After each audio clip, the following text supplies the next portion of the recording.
Alors aujourd'hui, c'est la récréation, vous pouvez sortir vos goûters. En effet, on ne va pas trop se prendre la tête sur de la technique, on va pas parler non plus de règles de composition très précises, non. À la place, je vais plutôt vous parler d'un principe amusant qui s'appelle la perspective forcée. Et à partir de cet unique principe, vous allez pouvoir tirer plein d'idées de photos.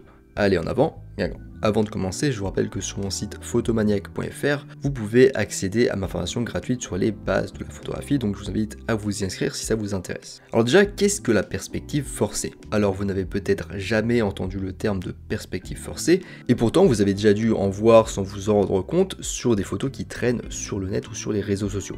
Et je pense même que vous êtes déjà amusé avec d'ailleurs. En effet, souvenez-vous de quand vous étiez jeune, je sais ça peut remonter pour certains, vous veniez de vous disputer avec votre frère ou votre sœur, et suite à cette dispute, vos parents vous ont tous les deux punis. Ce qui est injuste puisque c'est l'autre qui a commencé bien évidemment. Alors pour vous venger, vous rapprochiez votre main de vos yeux, et vous écrasiez entre vos doigts, entre votre pouce et votre index, votre frère ou votre sœur puni à l'autre bout de la pièce.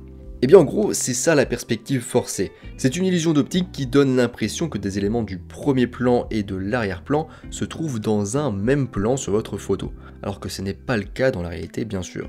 Alors cet effet fonctionne car les êtres humains évaluent la distance en fonction de la taille apparente des objets, et notamment de leur taille les uns par rapport aux autres. Imaginez que vous êtes sur un bateau tout en haut de son mât, votre navire dérive depuis des jours et vous êtes chargé d'indiquer au reste de l'équipage ce qui se passe autour de vous. Et finalement vous voyez la terre à l'horizon, c'est un grand soulagement pour tout le monde. Et bien souvent en mer on conseille toujours de multiplier par 2 voire plus la distance qu'on estime entre un élément et notre bateau. Parce qu'en effet une étendue d'eau ne nous permet pas d'avoir d'éléments de référence, donc auquel comparer la taille de ce qu'on voit, ce qui rend difficile l'estimation de la distance. En définitive, ce qu'il faut retenir, c'est que l'être humain a beaucoup de mal à évaluer instinctivement les distances, et c'est d'autant plus le cas sur des photos qui bien souvent ont tendance à écraser la profondeur. Et donc la perspective forcée va se servir de cette faille humaine pour tromper les yeux du spectateur en créant une photo qui semble visuellement cohérente, mais logiquement impossible dans le réel. Un exemple courant, pour revenir aux choses concrètes, de la perspective forcée, c'est la photo classique du touriste qui semble retenir ou s'appuyer sur la tour de Pise qui penche. Maintenant on passe aux applications courantes de la perspective forcée. Donc en pratique on utilise souvent la perspective forcée pour faire paraître les petits objets plus grands et inversement, donc comme avec notre exemple de la tour de Pise. Et pour faire ça on va jouer essentiellement sur la distance. On va rapprocher l'objet qui en général est petit de l'appareil photo. De cette manière il paraîtra beaucoup plus grand qu'à son habitude, et aura une taille comparable à l'objet qui est en arrière-plan, qui lui est réellement plus grand, donc comme avec l'exemple du coup du touriste qui tient la tour de Pise. Et du coup on va éloigner l'objet, qui est en général plus grand, de l'appareil photo, donc la tour de Pise par exemple, qui paraîtra alors beaucoup plus petit qu'à son habitude et aura une taille comparable à l'objet qui est au premier plan, qui lui est réellement petit. Comme le principe du coup de la tour de Pise comme je dis, avec la personne du coup le touriste qui est petit mais qui se met plutôt vers l'avant de la photo, et la tour de Pise qui est très grande et qui est du coup à l'arrière. Donc en jouant sur la distance, vous allez tromper votre cerveau en lui faisant croire que les deux objets ont des tailles réelles comparables. En plus de jouer sur les tailles, on peut aussi faire interagir les éléments entre eux, ce qui est quelque chose de conseillé dans votre photo de perspective forcée, parce que du coup ça va renforcer l'impression que les deux éléments sont sur un même plan et de taille comparable. Si on continue toujours avec notre exemple de la tour de Pise, on va faire interagir du coup le touriste qui va retenir avec sa main la tour de Pise. Il existe aussi une autre forme de perspective forcée qui consiste plutôt à jouer sur l'orientation de l'appareil photo et sur la gravité. Donc par exemple, une personne qui va se tenir à un arbre de manière couchée, donc elle est perpendiculaire par rapport à l'arbre, mais on va tourner l'orientation de la photo pour faire comme si en fait elle était suspendue à l'arbre. Alors maintenant, comment faire de la perspective forcée? Donc toutes les étapes que je vais évoquer ici ne sont pas obligatoires, mais disons que c'est la méthode un petit peu complète pour faire un effet de perspective forcée. Ici, pour pas que le podcast soit trop lourd, je vais être assez léger sur chaque point, mais si vous voulez plus de détails, n'hésitez pas à aller voir l'article que je vous laisse aller voir sur photomaniac.fr. Et vous pouvez aussi accéder sur mon site à mon article beaucoup plus complet sur le même sujet. Mais du coup, pour le podcast, je vais rester assez léger. Donc la première étape, c'est la planification. Déjà, vous pouvez rechercher des idées de photos que vous souhaitez imiter sur internet. Vous pouvez déjà commencer à prévoir quels objets devront être plus grands et ceux qui devront être plus petits sur la photo. Donc vous allez aussi réfléchir à quelle distance vous allez les poser dans votre scène. Et vous pouvez aussi réfléchir du coup à la composition, à l'interaction entre différents éléments et aux poses. Vous pouvez aussi essayer de faire un petit peu de repérage des lieux et éventuellement aussi lister les accessoires dont vous aurez besoin. La deuxième étape, c'est l'emplacement. Vous devez prêter attention à deux paramètres pour l'endroit du coup. Premier paramètre, la foule, et deuxième paramètre, l'espace que vous avez. Donc pour la foule, les personnes peuvent en effet encombrer votre prise de vue et vous pousser à terminer rapidement, et elles peuvent aussi en fait perturber l'illusion d'optique. Si par exemple en fait elles sont un petit peu entre votre personne au premier plan et l'objet en arrière-plan. Donc en définitive, pour pas trop se prendre la tête, le mieux c'est les endroits sans personne. Mais si vous souhaitez absolument photographier dans un endroit très fréquenté, alors dans ce cas allez-y plutôt tôt le matin lorsque la foule est moins dense. Ensuite on a l'espace. Alors en effet, si vous souhaitez aligner des éléments dans un même plan, en tout cas donner l'illusion qu'ils sont dans un même plan, vous aurez besoin d'un espace suffisant pour pouvoir jouer comme on l'a vu sur les distances. Donc votre lieu doit être assez grand. Troisième étape, l'objectif. Un objectif grand angle entre 24 mm et 35 mm sur 24x36 vous donnera plus de marge de manœuvre. Il est donc conseillé mais pas obligatoire. Avec un grand angle, vous aurez un angle de champ plus grand, plus large, donc un champ de vision plus large, ce qui est pratique du coup pour positionner les choses dans la scène. Vous aurez aussi plus de profondeur de champ, donc plus de netteté acceptable. Et vous pourrez aussi vous rapprocher plus facilement de votre sujet au premier plan sans qu'il ne devienne trop flou grâce à la plus grande profondeur de champ notamment. Quatrième étape, composer et ajuster. Vous devez placer les personnes et les objets au bon endroit dans un premier temps, puis ensuite vous allez déplacer l'appareil photo lentement pour affiner et les relier ensemble. Au début, restez à main levée pour avoir une plus grande marge de manœuvre et ajuster avec précision votre prise de vue. Vous pourrez éventuellement par la suite vous mettre sur trépied, même si c'est rare qu'on le fasse, une fois que la position a été trouvée.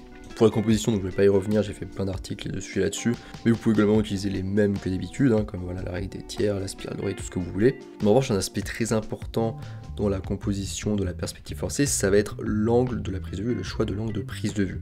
Parce qu'en effet, l'angle de votre appareil photo a un impact sur la perspective. En général, en perspective forcée, on va jouer sur la déformation qu'offre la plongée, mais surtout, dans la plupart des cas, de la contre-plongée.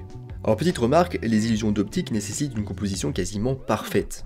En effet, il ne faut pas qu'il y ait de décalage entre vos éléments, sinon ça se voit du coup qu'ils sont pas en interaction l'un avec l'autre. Donc gardez en tête que chaque élément supplémentaire ajouté au cadre augmentera le risque de rendre la perspective incohérente. Et du coup, en gros, plus il y a d'éléments, plus c'est difficile d'avoir une composition cohérente et qui fonctionne.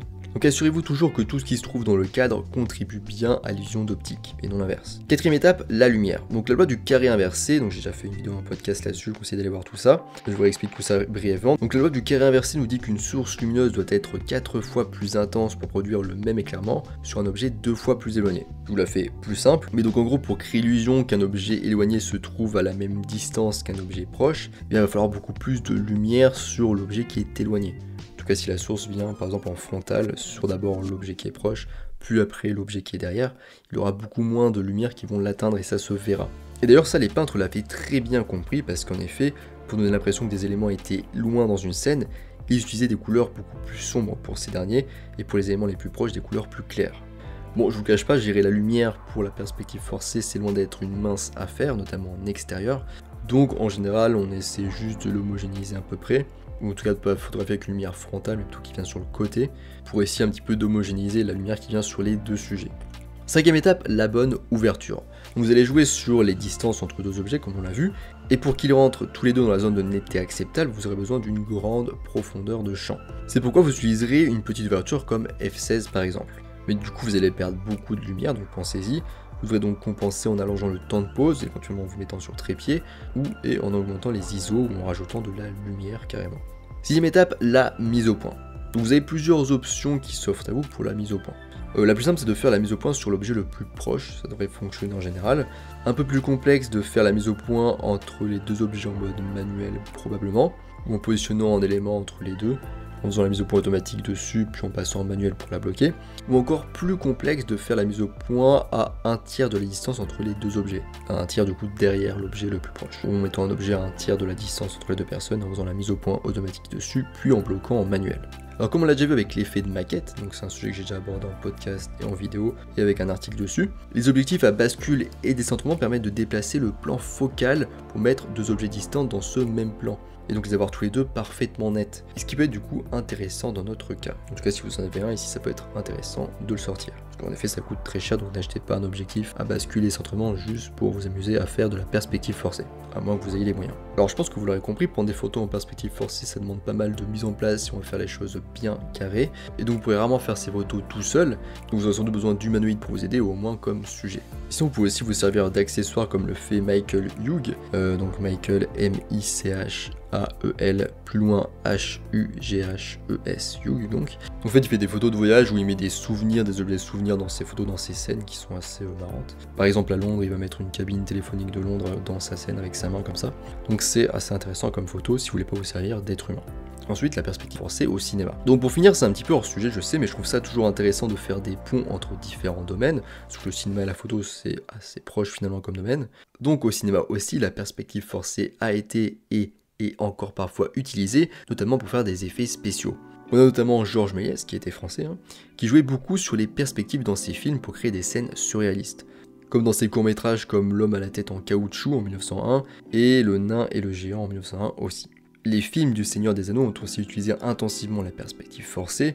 En effet, on avait des personnages qui semblaient se tenir l'un à côté de l'autre, comme par exemple les Hobbits et Gandalf, alors qu'en fait ils étaient espacés de plusieurs mètres en profondeur par rapport à la caméra. Les mêmes techniques, ou en tout cas principes, ont été utilisés dans les films Harry Potter pour donner au personnage de Hagrid l'apparence d'un géant. Les accessoires entourant Harry et ses amis sont de taille plus grande, alors que des accessoires apparemment identiques placés autour de Hagrid sont en fait plus petits ou de taille normale. Ou encore dans le film Eternal Sunshine of the Spotless Mind, on a une cuisine immense qui a été conçue pour donner l'impression d'un Jim Carrey taille enfant. Voilà, on est à la fin de ce podcast sur la photographie en perspective forcée, j'espère que ça vous a plu. Si vous cherchez d'ailleurs l'inspiration, il y a notamment le compte Instagram Suissa, donc S-U-I-S-S-A, qui ne publie que des photos en perspective forcée, donc c'est sympa. Je vous rappelle que sur mon site photomaniac.fr, vous pouvez retrouver l'article beaucoup plus complet sur le même sujet. Vous pouvez aussi accéder à ma formation gratuite sur les bases de la photographie. Je vous invite à vous inscrire si ça vous intéresse. Je vous laisse ici à votre perspective forcée et je vous dis à bientôt sur les internets mondiaux.